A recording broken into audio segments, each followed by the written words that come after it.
All right, welcome to the weekly prep video for the week of September 8th to the 12th. In this video, I'll be taking a look at the action over the last week of the indexes, liquid leaders, industry ETFs, then end the video with long and short setups that I'm watching going into the next week, like we do with every weekly prep video. If you guys enjoyed the video, please leave a like and subscribe to my channel. And if you're interested in my market takes throughout the trading day, along with a live stream at the market open, you can sign up for the Discord using the link below.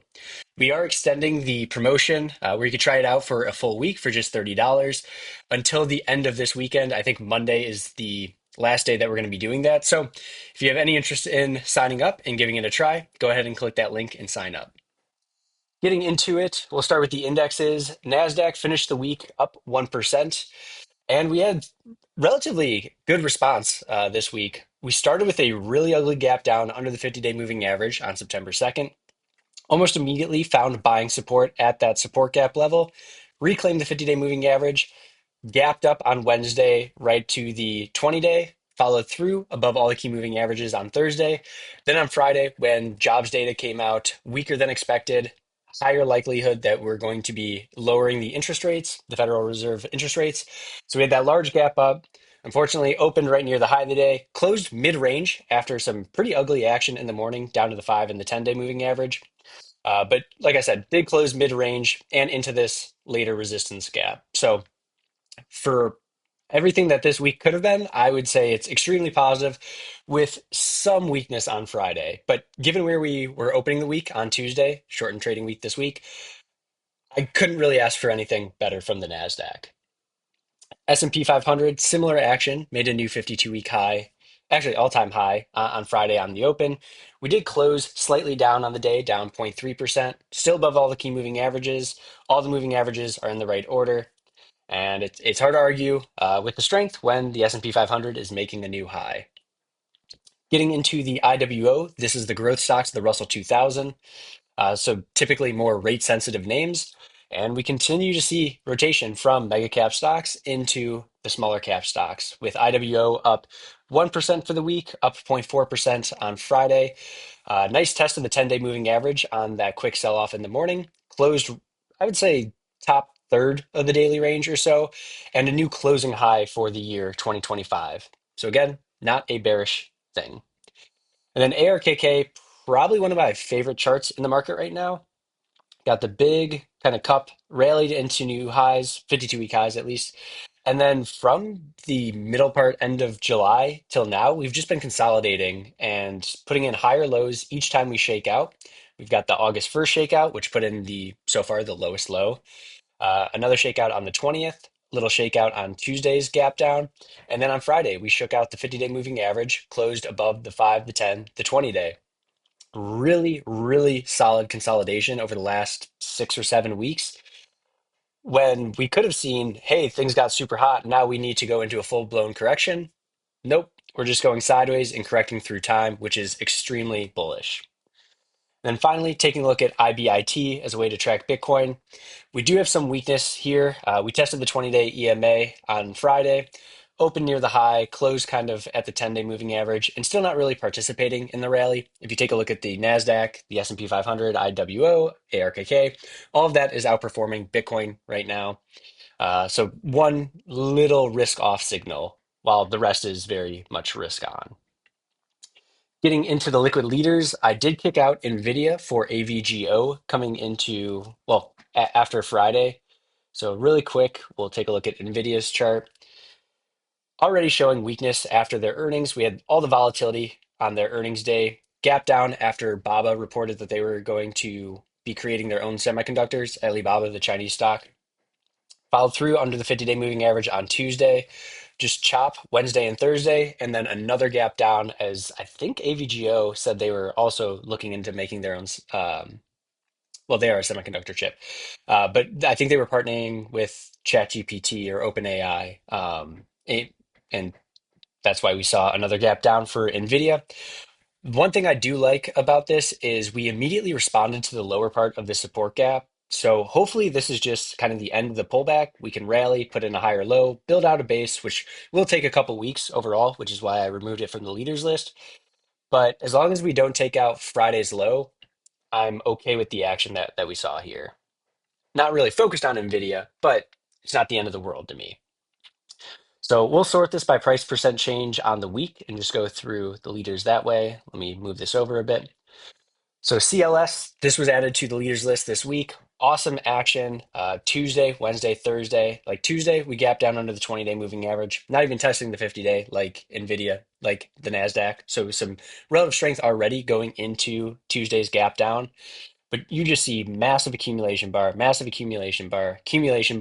then a huge gap up on Friday. And we still closed kind of middle part of the range, up 9.6% on Friday, up 24% for the week. Incredible action here. Next, we have AVGO. That did gap up on earnings, closed right near the low of the day. So we saw that extension get sold off. Hopefully, that's not like Microsoft, which we saw, what was that? July 31st, where we had a huge gap up on earnings, sold off. And really, since then, I have to update this chart, has been lagging the market in a real way. So I did add AVGO today to the leaders list because it was already showing relative strength, big gap up. But if we follow through to the downside, we can kick this out for another stock. Google, awesome action this week. We gapped up on Wednesday with Wednesday with the news that they didn't have to sell off Google Chrome. Up, what was that, 9%? Yeah, 9% on Tuesday, follow through on Thursday, and more follow through on Friday, finishing the week up 10.4%, and had a green line breakout on Wednesday where we make a new all-time high. BE, I think you could make an argument that this is the strongest stock in the market, and no surprise, the strongest stock continues to act extremely strong. We had a quick test of the 10-day moving average on Tuesday, closed really well, and then followed through the rest of the week, closing at a all-time high. Let's see. Yes, all-time high. All-time high. Really great action out of this name overall. Up 7.8% this week. Reddit, also really good action this week, finishing up 6.7% for the week, 3.6% on Friday. We had the bounce off the 20-day EMA on Tuesday. Looked like incredible action in the beginning part of Wednesday's trading day, where it was up about 9%. But then, as you can see, we squatted, closed near the low of the day, just above that 5 in the 10-day moving average. And with these squats, the one thing that I am kind of retraining my brain not to think about is this means that we have to go lower. And when you're in a strong market, when you're a leading stock or a leading group, more times than not, you're going to squat, consolidate, and then resolve higher. So until you see follow through to the downside, like a close below that low, close below the key moving averages, don't completely write the name off, because what we saw on Thursday was really strong action of 4%. Closed near the high of the day. Was an inside day on lighter volume, but then on Friday, expansion to the upside, closed right near the high of the day and into this resistance gap, again up 3.6%. ALAB, really good action. I'm mad at myself, like looking at this chart, that I did not take this trade on Thursday as we gapped up, pulled into the high volume close from earnings, where it was up 29% and a new all-time high. And like to the penny to that HVC level, should have been bought versus either the 20-day, the shakeout low, something like that. I absolutely should have been in this name on Thursday. Unfortunately, am not. Great action on Thursday, up 6.4%, back through the 5-10-day moving average. Followed through on Friday a bit, up another 1.7%, finishing the week up 4.9%.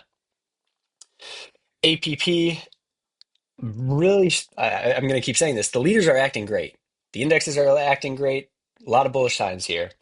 But APP was included in the S&P 500. It's trading at new all-time highs, up about 6% after hours. And on Friday, we saw a quick shakeout of the 5-day, the 10-day moving average. In hindsight, it's easy to say, oh, I should have bought the 10-day shakeout with the S&P 500 inclusion. But he didn't know that it was going to be included. That's kind of like a coin flip. Maybe you can argue that this was just people like trying to shake out weaker holders before that inclusion.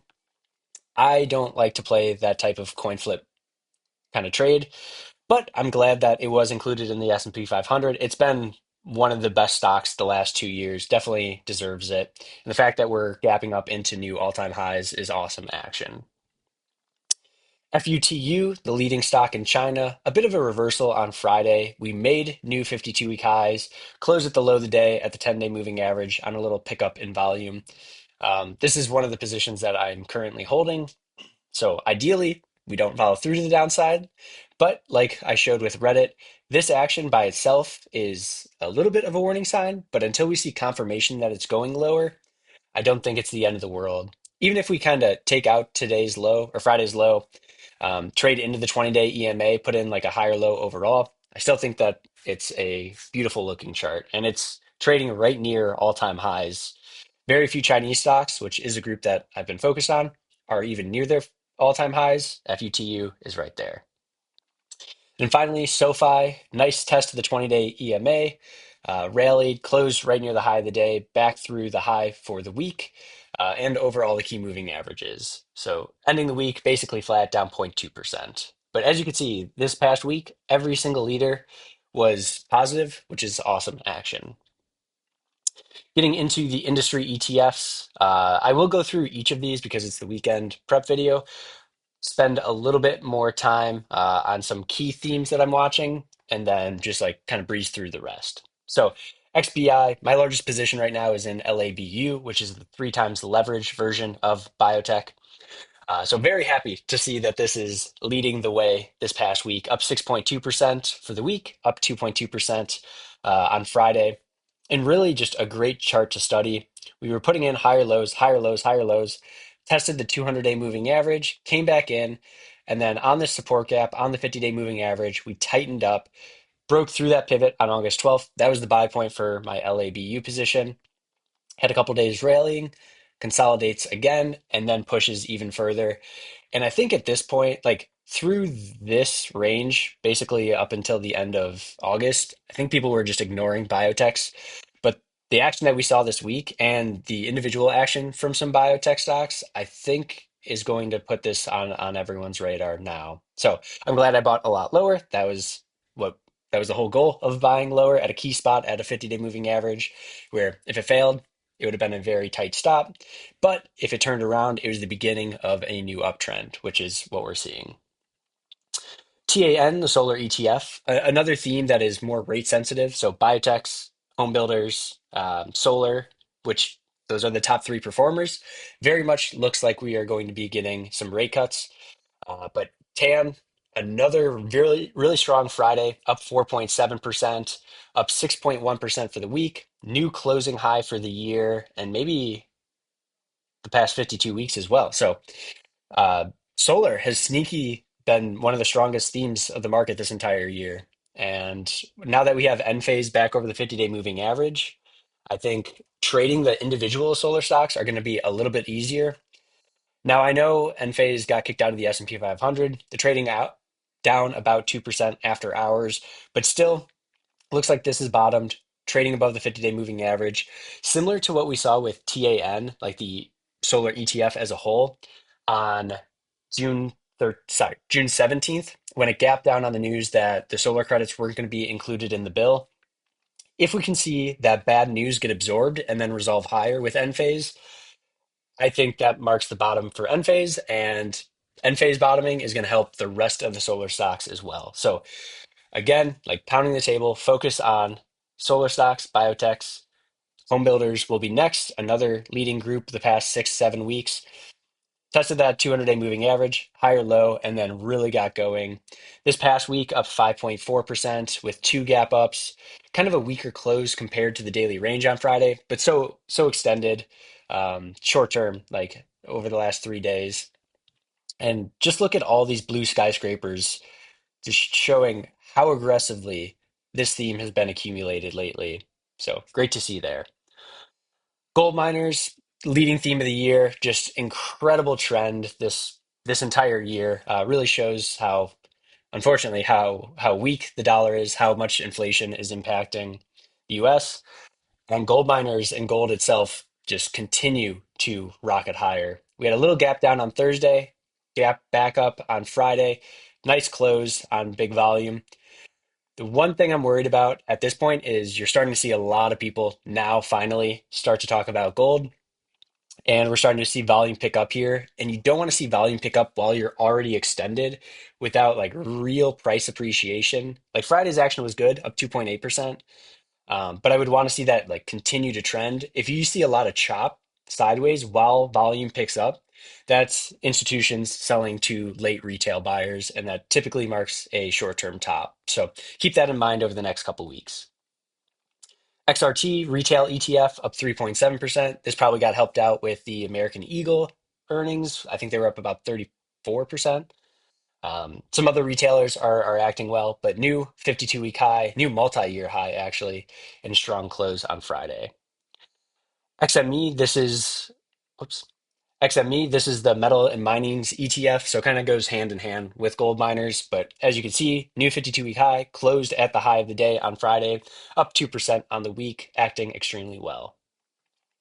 FDN, Internet ETF, new highs on Friday, partly with Google, with Apple, just really strong action there. XLY, this is consumer discretionary ETF, new highs, closed a little bit weak in the range on big volume.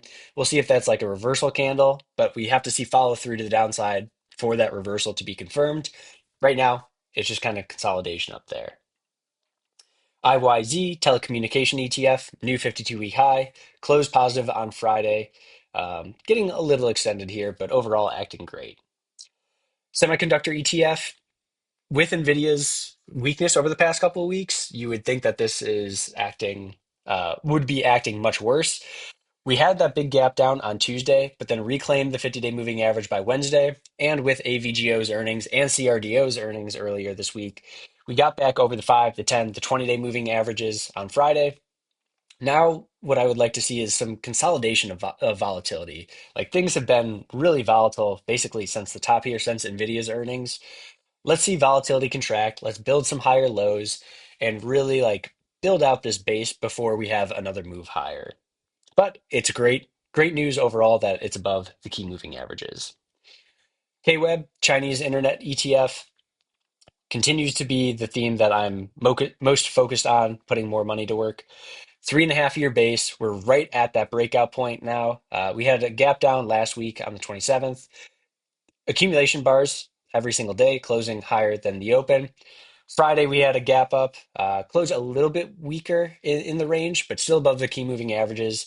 And now we were really starting to see volatility tighten right before the breakout point. This theme hasn't even started, and FUTU is already at highs. So hopefully, as KWEB breaks out into highs over the last 3.5 week or 3.5 year base, FUTU and some other Chinese equities can really get going. Robotics ETF, ROBO, good pop on Friday back through the 5 to 10, the 20-day moving average, trading right near highs. Cybersecurity, really like the action out of the ETF overall. Definitely looks like we're putting in the bottom part of a base, maybe even starting to work up the right side of the base. Higher lows last week, getting supported at the support gap, and then a gap up on Friday, reclaim of the 50-day moving average. Overall, this is the action that you would want to see. Like it's annoying to trade if you're trying to continue to trade like cybersecurity stocks as you're working on the left side of the base.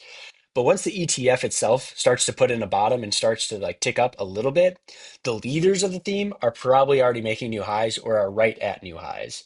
So while CrowdStrike is at the 200-day moving average, Zscaler is acting a little bit better. Rubrik is acting significantly better. They've got earnings next week. And then Net, Cloudflare is the strongest stock in that group. XLV, Healthcare ETF, another group that seems to have bottomed at the beginning of August, rallied up and is now consolidating over the 20-day moving average. We're still below the 200-day, so even though this might have bottomed, I still expect a lot of volatility in the group overall until we can get over the 200-day and the 200-day flattens out and starts to turn up.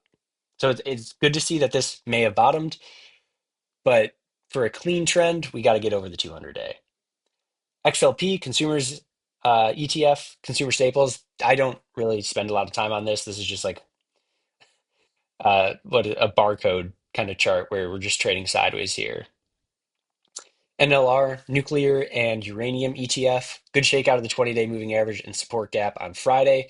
Starting to tighten up of this little base, double bottom base. I really like that we shook out on August 20th under the low here. So anyone who bought the shakeout on August 1st probably got shooken out on the 20th. So increased the buying supply, got us right back to highs. Now let's see just a week of tightening here before we can break into new all-time highs. TEJ, Entertainment ETF made new highs on Friday, closed a little bit in the red, still above the 5-day moving average and acting well. IGV, the software ETF, exact same story with cybersecurity. It does feel like this is starting to work on the bottom of the base. So as the ETF is working on the bottom of the base, focus on the leaders. They're starting to make higher highs, get near all-time highs or at least 52-week highs. And those are the names that we want to be focused on. ITA, Aerospace and Defense ETF, big shakeout to the 50-day moving average and a couple support gaps on Friday. Rallied all the way back to close over the 5, the 10, the 20-day moving average. Similar to some other charts, just need volatility to contract here, but overall just kind of correcting through time instead of price, which is another really good sign of the market. XLB Materials ETF, not really one that I spend too much time on, but tested the 50-day moving average, rallied back up, and is over all the key moving averages right now. IYT, the transportation ETF, tested the 50-day moving average Thursday and Friday. Overall, just kind of weak. This tracks basically with Uber, and Uber is not acting extremely well right now. Blockchain ETF, big shakeout on Friday under some previous lows, under the key moving averages, closed underneath them, but with Robinhood as one of their main components being added to the S&P 500. My guess is we're going to gap up on Monday. From there, we'll see if that gap up gets absorbed by sellers that we've seen the last couple days, or if this is like the last shakeout before a move into a new uptrend. XLF, the financial ETF, is the only one that I was like pretty concerned with the action on Friday.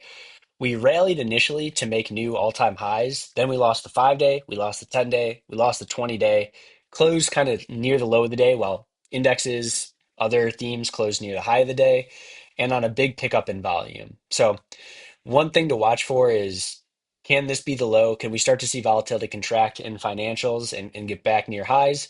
Or is this a false move higher and the beginning of from false moves comes fast moves to the downside? So I've got alerts on this at the 50-day moving average. I don't want to see us like lose the 50-day, especially on a closing basis. So we'll keep note of that. XLE down 3% this week, rallied up into the resistance gap here, and then basically spent the rest of the week selling off back to the 200-day. Notice how the 200-day is still in a downtrend. Even though we got over it, we still need to expect a lot of volatility because we're just starting to go from like a stage one base to a stage two uptrend. If that's the case, I think you could argue in either direction right now. But really want us to hold the 50-day, the 200-day on a closing basis, start to tick back up here, and then this could just be a higher low in the structure. And finally, MSOS, kind of kicking myself. Should have bought this on the gap up on Friday because one of my setups is ugly close under the 200-day. If you gap up and then follow through to the upside, that's viable versus that low. We got the gap up. We got a little pullback, but that did not take out the low or the closing price from Thursday and then rally back through the 20-day moving average. Um, so one of those themes that are more like news driven, whether or not marijuana gets reclassified. I am not a politician. I don't know exactly when that's going to happen. It's not my area of expertise, but just looking at the chart, that's what it's kind of looking like because we've rallied from $2 up to $5.50. Now we're pulling back. Ideally, we can hold Thursday's low here. Before we get into the long and the short setups, we are still kind of at the tail end of earnings season. So if you're going to trade stocks, make sure that you know when their earnings are. PL reports before the market opens on Monday. A couple others that I'm interested. Where is it? Oracle Tuesday after the close. SNPS. I haven't looked at that chart in a while. But really, Rubric RBRK Tuesday after the close. And that's really the only one that I'm super excited about, just kind of scanning these. But again, know when your stocks are going to be reporting earnings. Um, Other things I wanted to discuss is positioning. So going into next week, we saw a huge drop on the NAAIM. This is the active investors' actual exposure level. So not a sentiment survey, but their actual exposure levels. And Over 95%, I tend to get a little bit wary. I don't try to trade breakouts. I play a little bit more defensively, like try to sell a quarter or a third a little bit quicker into the move. We dropped from overbought from 98 to 92 last week. And then this week we dropped from 92 to 81. And this is booked by the end of Wednesday. So as of Wednesday's close, this is their positioning. It's the most up-to-date positioning that we have. And the fact that it's dipping down into the 80s while the S&P 500 is at new highs, while ARKK looks like it's ready to break out, while we have software and cybersecurity starting to work on a bottom, overall is pretty bullish action. I like that we now have someone in the group that is 200% negative, 200% bearish. And overall, it's not like everyone's 100% invested now. Some other positioning to look at, we have the COT data. So this is taking a look at positioning for futures. And finally, what we were looking to see is the positioning on NASDAQ drastically came down. So green and purple here is small speculators and large speculators. What I just look at is the red line. So the red line being this far negative coming into this past week means that all the speculators were extremely long the NASDAQ. And over the last 6 weeks, we've seen a lot of volatility, very little price appreciation, a lot of shakeouts, then rallies, then gap downs, and frustrating price action. And now we've seen a drastic reduction in the positioning in the NASDAQ. It's still positive, still long, but it's not overbought at this point. And the fact that this happens again while the S&P 500 is at highs, while the ARKK looks great, I think is overall a good sign for the market.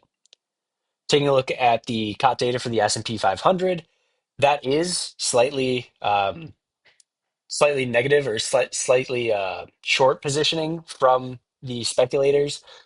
Large speculators are short. Small speculators are a little bit long. Overall, though, net speculators are short the S&P 500, and that's why the action out of the S&P 500 has been smoother than the Nasdaq. And finally, we have the COT data for the Russell 2000. That was extremely short. So um, all the large speculators were extremely short. Small speculators were basically flat. So net, more people were like extremely short the Russell 2000.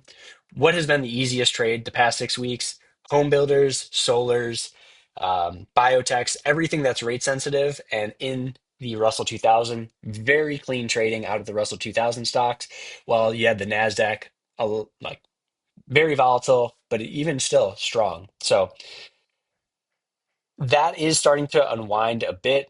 We are still seeing people short the Russell 2000, but not at the level that they were. So maybe some consolidation out of the Russell while we get rotation back into NASDAQ stocks.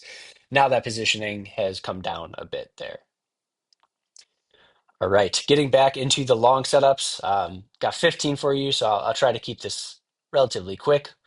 We'll go by average dollar volume, so most liquid to the least liquid. First off is Tesla. Really great action this week. I took the trade on September 3rd as it came back into the 200-day moving average, reclaimed that area, got in there. Nice to see the action on Thursday with like an inside day, but a close over the 5, the 10, the 20-day moving average. And then a nice big gap up on Friday. Great way to open up your day. Now we've seen 1, 2, 3, 4 higher lows, really quality base being built. You got the 5, the 10, the 20, the 50, the 200-day moving average, all on top of each other. So from this contraction will come expansion in one direction or the other. I'm guessing to the upside because I'm long, because the market's strong.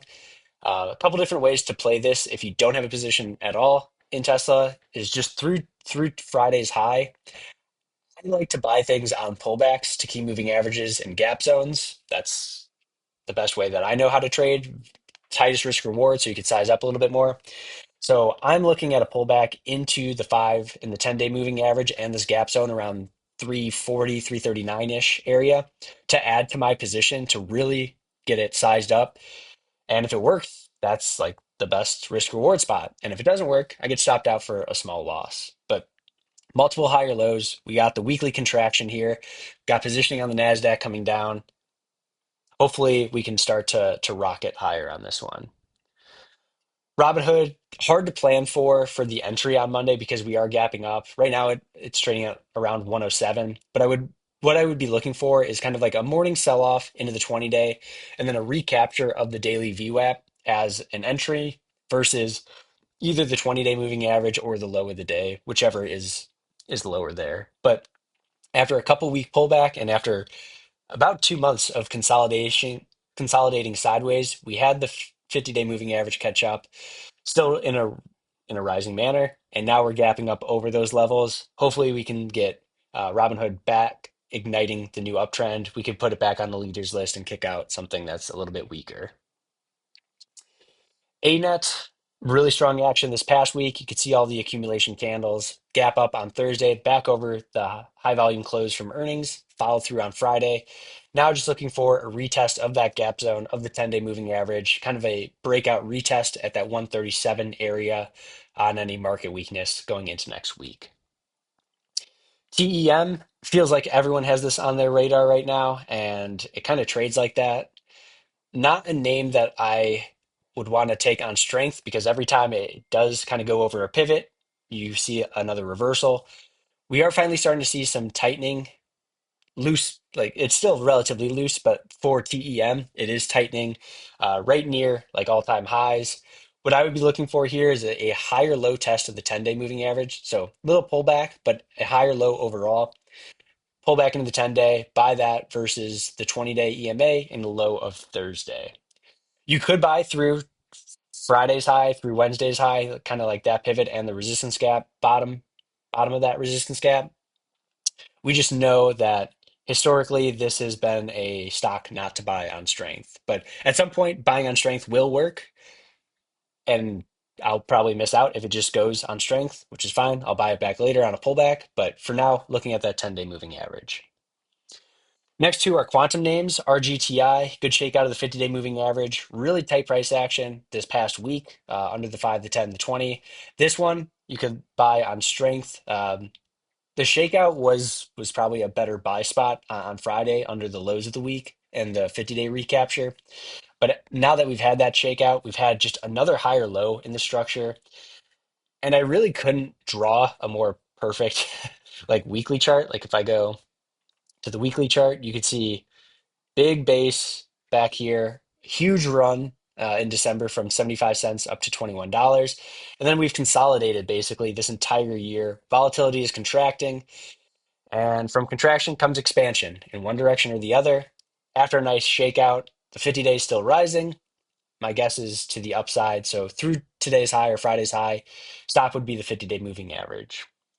IONQ, very similar chart. I like the shakeout that we had in this double bottom base on August 20th, rallied back through the key moving averages, and three times got supported at the support gap below the 20-day moving average. So that's a spot I have alerts on because I don't really like to trade IONQ on strength. I would rather trade it on weakness. So that is the spot that I'm looking at. Through today's high, if you're a breakout buyer, that's the spot you're looking at, which is fine. We can manage risk in different ways. Either way, stop under Friday's low. CRDO, probably the strongest semiconductor. I would say ALAB, CRDO, AVGO. Those are the three strongest semiconductor names right now. Gapped up on Friday or on Thursday on earnings, up 7.4%. Good follow through on Friday. Just looking for a HVC retest. That 5-day moving average should catch up right around that 134 area as a potential entry. Then stop would be 2 or 3%. Net, it's a software name, also kind of cybersecurity. We've seen both of those ETFs basing out. And as they put in the bottom of their base, the leading stocks in those themes should be at their highs. NET is doing that. So now we're just looking for a retest of the support gap of that 20-day moving average, which would catch up to the support gap zone right around 205 as a pullback entry. RKT, this chart hurts me to look at because I bought it perfectly at 1718 on the support gap, 20-day undercut on the 21st. Got good traction, sold a third into the resistance gap, which was, I'll redraw it. There was a little resistance gap up here. We uppercut and failed at that level, so I took a third off there. And then we gapped down, consolidated, followed through to the downside. Then the big gap down on Tuesday. I got stopped out at the open. From there, we follow through to the upside on Wednesday, gap and go on Thursday, gap and go, new high on Friday. A really annoying 2% win for me. That's okay. It's happened. You have to manage risk in real time, but it doesn't mean that we have to sour on the stock. That's I'm always fine buying it back higher, and that's exactly what I'm planning on doing. Pull back into the breakout retest into the 5-day moving average and the gap zone around 1919 is the pullback buy for me. PSTG, this one had a huge gap up on earnings, up 32%. Awesome double bottom base, like picture perfect double bottom base. Huge gap up, close on the high of the day. I think this was the highest volume ever. No, highest volume in about 2 years. And from there, we did gap down slightly, but we've been consolidating extremely well. You could see that has not been tested yet, so that's just a normal gap. You could see really tight price action on like on the consolidation days, and then the expansion days, we gap down and get bought up. We gap down, get bought up. So there's a real risk appetite in this stock that's at highs that just had a massive move on earnings. Just looking for a break over the high volume close as an entry. Stop would be either the 5-day moving average and then tighten it up as it goes, or Friday's low on that one. RUN, this is probably the strongest solar stock. NXT, SEDG are the other two that are on my radar, but RUN has been trading a little bit cleaner lately. Um, all that I'm looking for here is a pullback into the gap zone, into the 10-day moving average, just a breakout retest on this name. Maybe with Enphase getting kicked out of the S&P 500, we've got some solar weakness on Monday and Tuesday. We can pull back, shake out this area. That would be the entry. And then the stop would be, I would say, like just 3% or so. I don't think the 20-day would catch up in time to use that as a stop. Now we get into some a little bit more speculative names. ONDS, $5 stock, but has been trading like pretty cleanly to the upside. Rallied from 78 cents up to $6. First pullback in the 10-day has been supported. Looking for another test of that 10-day moving average, the $5 round number spot, and the previous lows. A shakeout and reclaim of those areas is the buy point.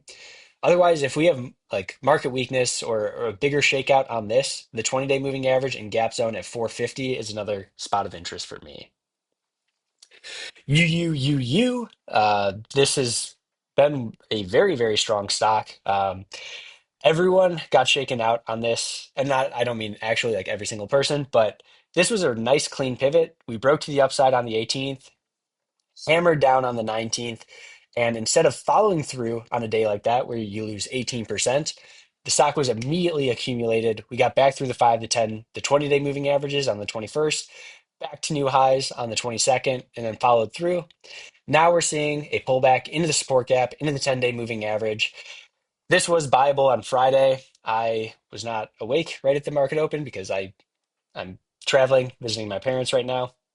So did not take that trade on Friday, kind of kicking myself, but that's the same spot that I'll be watching for on Monday. Just an undercut of Friday's low, support gap low. Stop would be the 20-day EMA and the pullback low.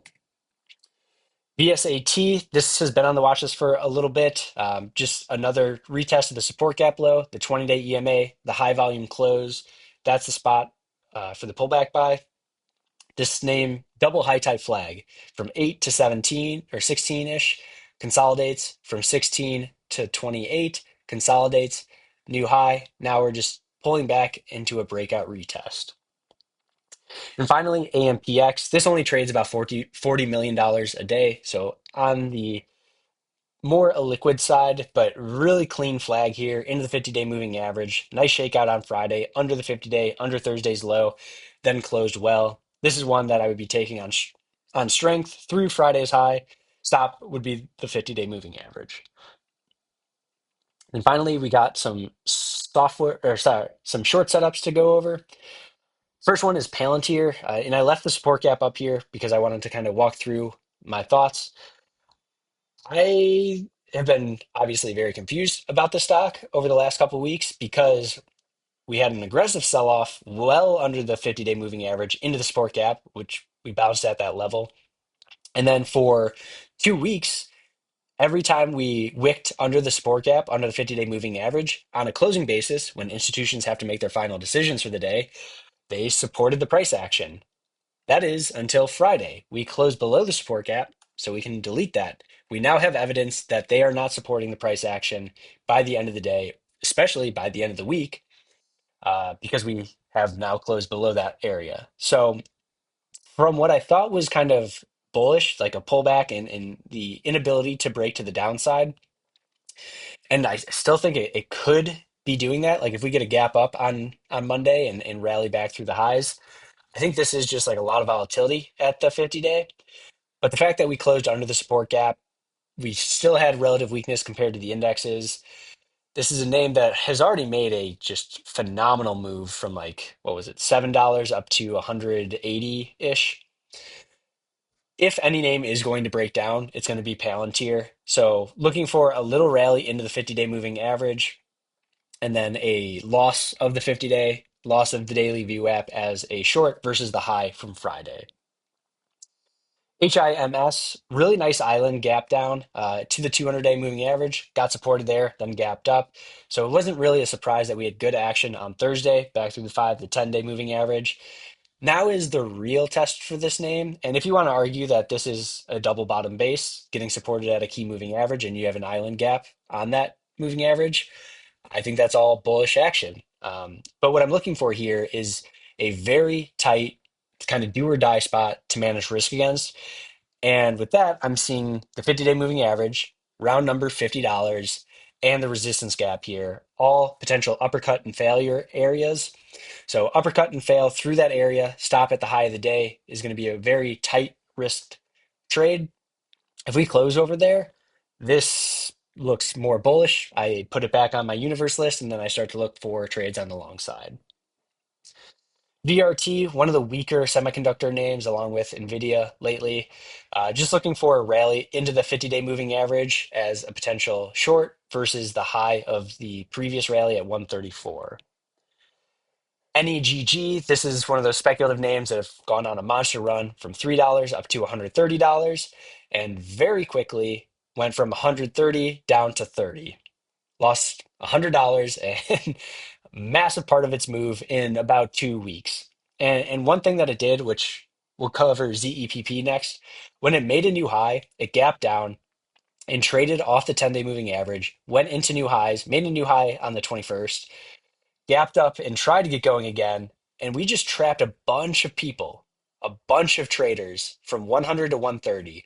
So when we did have the move down, it was a very swift, very aggressive, very sustained move lower. You can see open on the high, close near the low, open on the high, close near the low, open, little rally, close on the low, open on the high, close on the low, open on the high, close on the low. Tried to rally, close near the low. And then finally, we got a big push, the highest volume almost in the entire up move to the downside into the support gap. Finally, we had a sustainable bounce. Thursday, it was up 30%. Friday, it was up 10%. Now we're looking for an uppercut of the 50-day, the resistance gap area, and $50, similar to HIMS as a potential short. And I think this is very much a done for stock at some point. I do think it could rally back up to 60 and the 20-day moving average in this gap, but short term, I'm watching that $50 and 50-day moving average area. So jumping with that in mind, jumping to ZEPP, we're starting to work on potentially that top. We had the gap down on Thursday, rallied up through the zone, but couldn't close over that area on Friday, closed near the low of the day. And now we're just looking for a takeout of Wednesday's low, the 5-day moving average as a potential short. And then the stop would be whatever the daily VWAP is. Because with these stocks that can make monster moves and have been continually like just stair stepping higher, you do not want to fight the daily VWAP. Things are going to be very, very easy to short when the stock breaks. You will go from 130 down to 30 very quickly. So we don't want to fight the trend at all on this. We'll have plenty of opportunities to short this on the way down once it truly breaks. You still have to take the trade on the 5-day on the loss of those lows. Do not fight it if it starts to come back against you. You will have time to short it lower and lower and lower. SUPX, kind of a similar setup. We had a good action on September 4th on Thursday. And right after good action, what you don't want to see is a gap down and a close on the low. And that's what we got on Friday on a bigger uptick in volume. So now we're trapping traders at these higher prices, just looking for follow through under today's low as the entry. The stop would be the 5-day moving average, right around like $53. Then finally, VVPR. This is a very thin stock, so do not size this up if you're trading it. But we've just seen lower highs, lower highs, lower highs, lose the 50-day moving average, and little consolidation on Friday. So through Friday's low is the entry. Stop would be Friday's high on this name. So that's going to be the weekend prep video for September, what is it? September 8th to the 12th. If you guys enjoyed the video, please leave a like and subscribe to the channel. And if you want to try out the Market Pulse Discord with myself and Ariel, you could try it for a week for just $30. That option expires, I think, Monday at the end of the day, either Sunday or Monday. So if you want to try out the Discord, we do live streams. Ariel live streams the entire day. I live stream the first 90 minutes. Otherwise, we share all the setups that we're looking at. We're sharing the trades that we take and other trading information. Have a great rest of your weekend, and I'll see you on Monday's video.